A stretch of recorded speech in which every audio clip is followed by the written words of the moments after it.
But now listen, talking about this now, how important is that, what do you guys call it, when you stand in front of each other, you know, the face-off?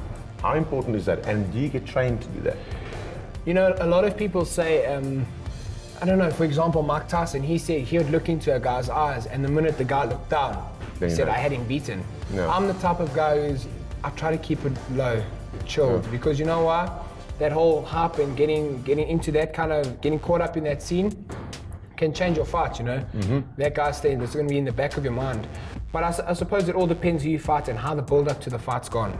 Yeah. If a guy's been trash talking, I want to look into his eyes, I want to look into his soul, and I want to beat him.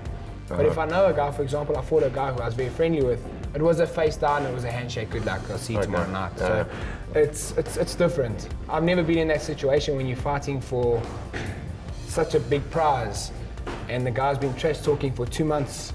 I've never been in that situation where I've really hated someone I fought. Do you guys do that still, or is it a bit of an old school trash talk? Way of, yeah.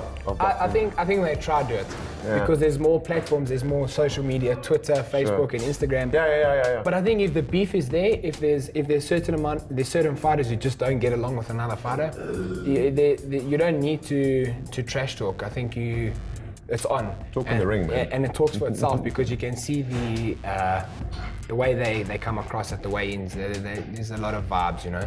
But I think there's definitely people who try trash talk, but that's to hype the fight up. Of course, yes. Yeah. When is your next big fight? I'm fighting in July. We haven't been guaranteed an opponent yet. Hopefully it's for the SA title. But my opinion, I don't think the SA champion's going to fight me. So we're going to have to start looking for opponents from overseas again. Why wouldn't?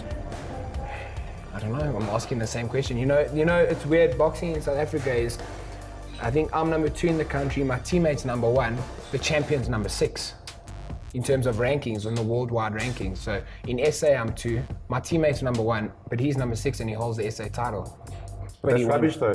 This goes out to a lot of people around the country. Maybe just look into the camera and just say to him, what's the problem? Sure.